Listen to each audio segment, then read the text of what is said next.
Hello everyone and welcome to the online lecture series by Shet Vidya Mandir English High School and Junior College of Science and Commerce. Myself Jayesh Rajgur and today we are going to study 12th Standard Economics chapter number 3b Elasticity of Demand. And today's topic of discussion is importance of elasticity of demand.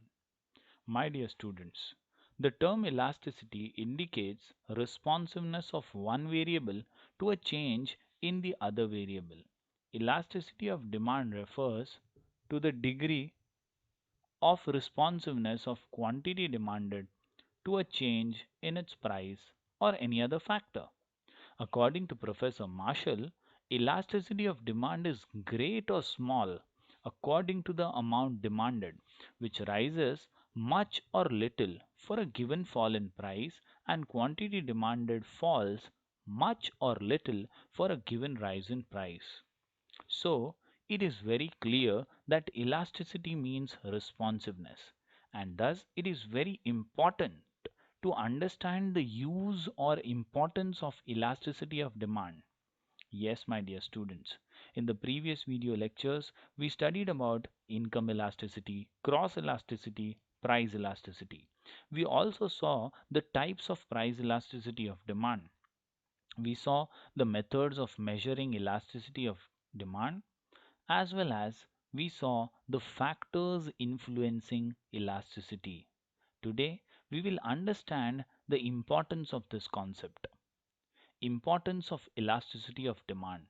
The concept of elasticity of demand is of great importance to producers, farmers, workers, and ultimately the government. Lord J. M. Keynes considered this concept to be the most important contribution by Professor Alfred Marshall. Significance of the concept becomes clear from the following applications. Importance to a producer. If we think from the producer's angle, every producer has to decide the price of his product at which he has to sell it. And thus, from producer's perspective, understanding elasticity is very important. For this purpose, elasticity of demand becomes very important. If the demand for a product is relatively inelastic, he will fix up a higher price and vice versa.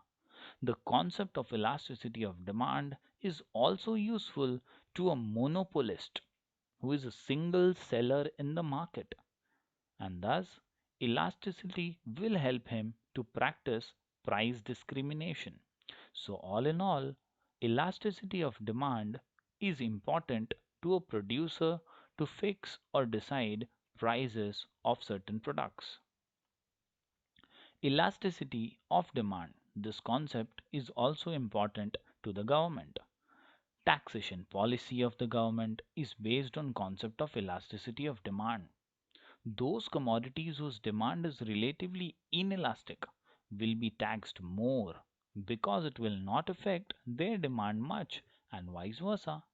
So it is very clear that why certain products are taxed heavily by the government, as those commodities whose demand is relatively inelastic doesn't change will be taxed more because it will not affect their demand. Moving further, my dear students, it is important in factor pricing as well. The concept of elasticity of demand is useful in determination of factor prices. The factor of production.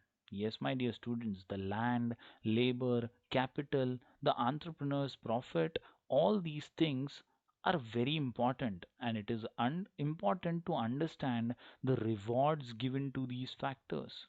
The factor of production for which demand is relatively inelastic can command a higher price as compared to those having elastic demand. To understand the elastic and inelastic nature of factors, it is important to understand elasticity concept.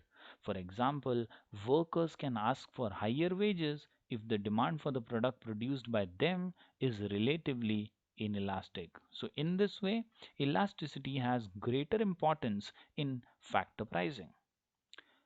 It is also important in foreign trade. The concept of elasticity of demand is useful to determine terms and conditions in foreign trade. The countries exporting commodities for which demand is relatively inelastic can raise their prices. Yes, my dear students.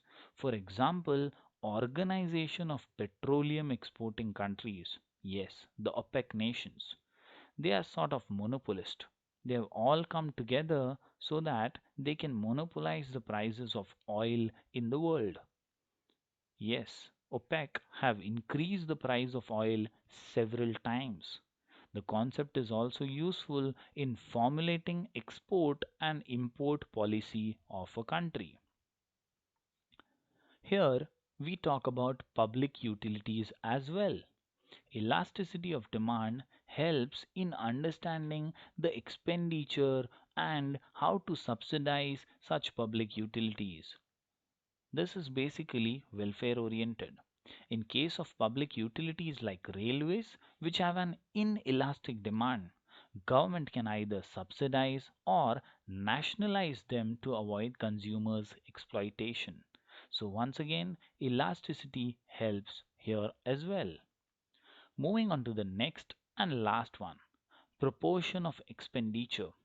To understand how much we spend, to understand how much effect a particular expense has on our pockets. If the proportion of expenditure in a person's income is small, then demand for the product is relatively inelastic. For example, newspapers. If the proportion of expenditure is large, then demand for the product is relatively elastic. So, to understand various things, concept of elasticity is very much important. My dear students, in the previous chapter we had already studied the law of demand, which showed us the inverse relationship between quantity demanded and price of a commodity. But the law of demand does not explain the extent of a change in demand due to a change in price. Thus, law of demand failed to explain the quantitative relationship between price and quantity demanded.